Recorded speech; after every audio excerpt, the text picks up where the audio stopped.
The talk is going to be about how we are adapting to experience the product whilst we're developing the product. So it touches on some of the stuff that we've already heard this morning. I'm going to play this short video first. When you work for a mastermind, you're expected to have a mastery over everything you're minding. These glasses give me that power. Cave on.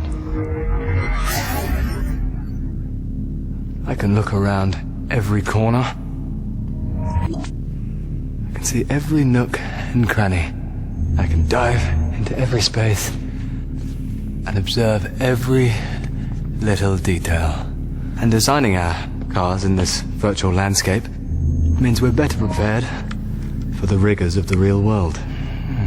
It does feel good to be so all-knowing. Cave off. Don't you feel lucky this power didn't fall into the wrong hands?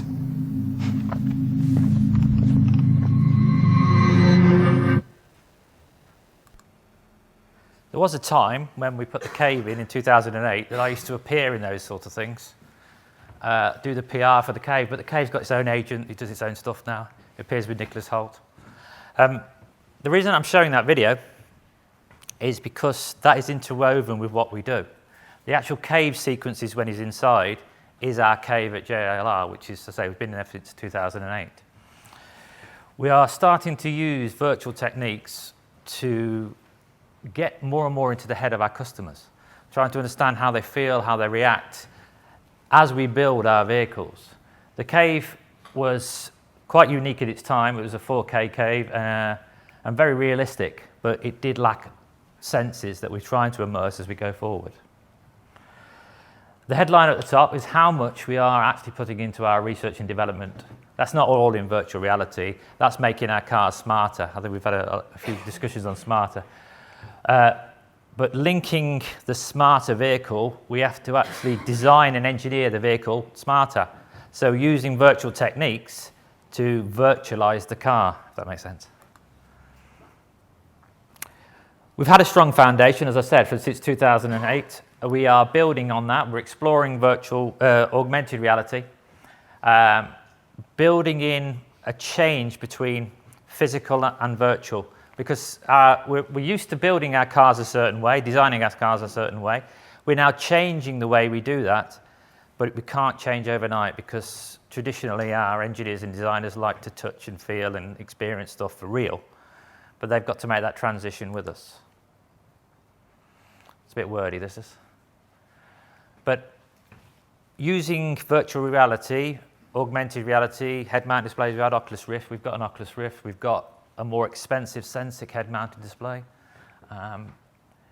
We used that very early on to do the manufacturing sequence within our cars. We now have our designers that want to get inside the product. We have our marketing salespeople wanting to get inside the product and use the virtual tools to understand it very early on. So before we do anything physical, we've already got a plan of how our vehicle goes together and how our vehicle is marketed.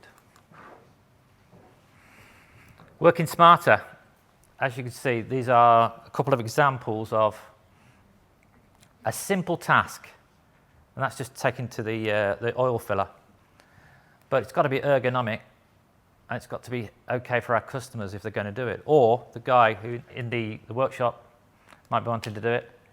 We study, analyze, understand the body postures, understand how the car is built, how the car is serviced.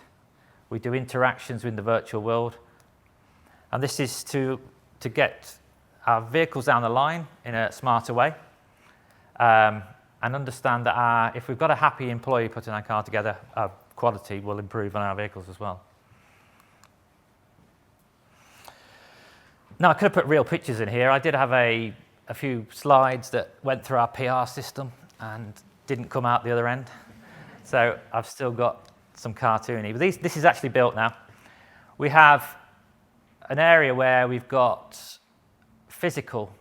This doesn't represent it because the physical one I designed for this area is a platform that moves. It's a 6-seater. It moves up and down, moves back and forth. It does a load of things. Because we make Jaguars and we make Land Rovers, and I don't know if anybody's got like Jaguars and Land Rovers. I hope you've all got Jaguar Land Rovers. they're slightly different in height and they're slightly different in size, so we have to have something that morphs between the two. Now we have that physical grounding and we add in the virtual element. So this is what I said, we have to go on a journey with our designers and engineers and introduce this new technology. Some will jump at it. We take on an awful lot of graduates. They love it. They want to get involved in this, but it's still a bit of a churn to get through into the virtual world. Configurable workspaces. I think the way that we design and engineer our vehicles, we also have to design and engineer our workspace so that it fits to the way we deliver our vehicles. Interactive, walls that will move, opening the space, making it a comfortable environment, then allows more of a virtual process to head forward in that. Another picture. This is where we do our augmented reality. Again, it's slightly representation. What we do with augmented reality, we do quality checks. So if you can imagine tablets, we give our designers, our engineers a tablet. They just wander around in this space. There's nothing there. They just wander around the car, looking at it, looking at the gaps, looking at how it's lit, looking at how the quality of the vehicle can be improved by moving around the different vehicles. And they each have one eye each. So you're not all seeing the same space, but you're all looking around at different angles. You can then configure whoever's looking at I want to show you this. They throw that up onto a screen, and then everybody can join in. This is our DNA. I could have put the Jaguar up here, but this is quite easy to put forward. We do this virtually. So if you can imagine we're off-roading vehicles. So we've got a departure and a grounding angle, which is built into the DNA of a Land Rover or a Range Rover. We simulate this in the virtual world. We put in what we believe are the angles, and then we look at underneath the vehicle to see if it's going to do exactly what it says. And this one's quite interesting. Wading heights. We can cut a section through the car down to the wading height and then just see everything that's under the water. And then look at how we make it sealed properly and what we have to do in that area. This was quite interesting because when I first introduced the cave, I used to play about with the engineers a little bit. And we used to do this test. They used to come in, and then all of a sudden I got this barracuda would wander into the scene. It got quite interesting after a while. These are some of the challenges, because I know I'm rushing this quite quickly because there was quite a lot of slides that I've left out. The challenges first to move into the virtual world are highlighted in these next two slides. What I mentioned about perceived quality, improving the quality of our vehicles, understanding how they're built, we like to do in the virtual world. This is a virtual image, and these are obviously the real images. What we find, if you don't get the different lighting techniques done where the shaders are working, you get a bit of a bulging that actually doesn't happen, but it's simulated. So what we've found, the virtual world can be too good. So you're looking at the vehicles in the virtual world and you can start picking up things that are not there. They're not going to be seen because it's too good. So we have to build up a balance between this and what we actually see in the real world. And this is a different technique.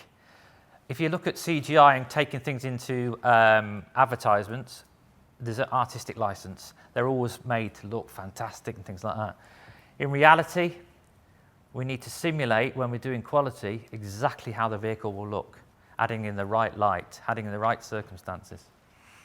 This way, we can then improve the quality of our vehicles. This is just one way that we use virtual reality and augmented reality and also CGI to enhance our process.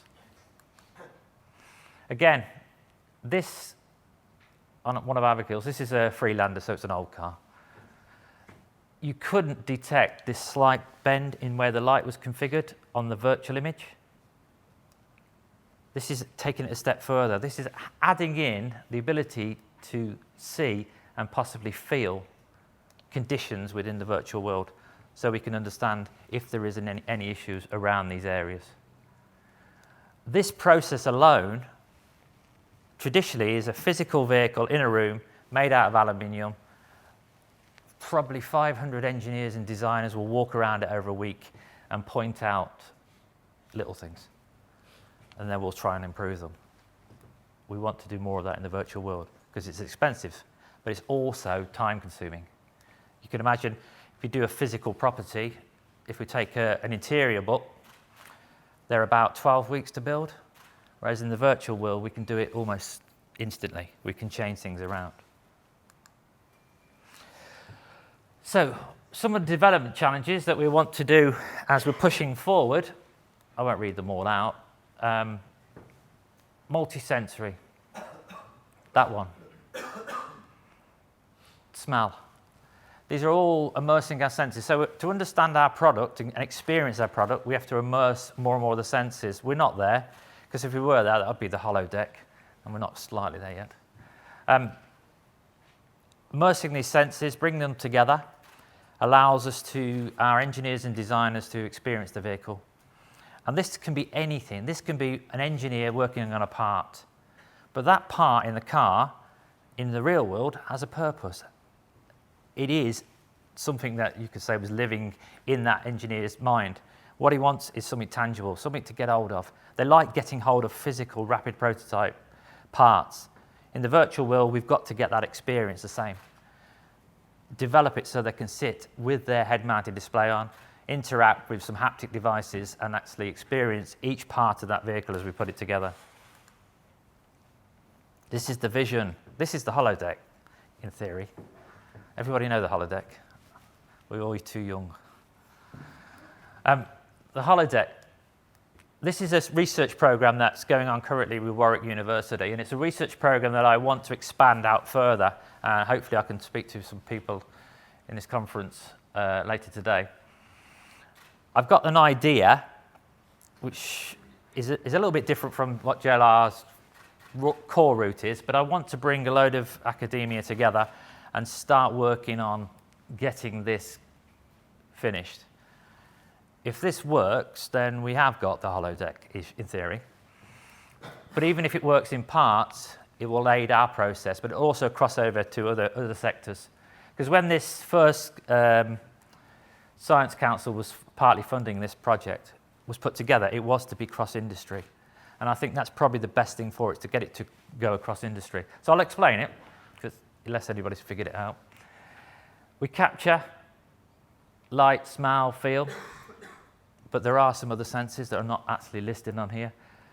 We model that area up that we've captured. We add in the CAD geometry, so that's the car in the virtual world. We also add in what the person's driving it, or person sitting in the passenger seat. So you can imagine, I drive perfectly. Some of you might not drive perfectly. So we add in those little things into that. Or it could even be older people driving, or it could be younger people, again, like myself, driving. We add it into a rendering engine. We put a scenario in, and then we deliver it to these different areas. Cave, driving simulator, HMD, and to a HDR screen. We're not there yet. If we were there, then we would be selling this as a product. But this is the idea that we're working towards, bringing in more virtual in order to immerse our designers, immerse our engineers in the product so they experience the product. And this is from day one. This is from concept all the way to manufacture. If our manufacturing lines can experience building the car, we can understand how we can optimize them. And connecting the car, as I mentioned, we've been talking about smarter environments. The car is getting smarter, it's getting more intuitive, it's working on things like mind control and things like that. Maybe a bit far out. These are all connected, smarter environments, smarter cars, all working together. But we've got to build them smarter as well, and we've got to build them virtually. That's me. Thank you very much, Rob.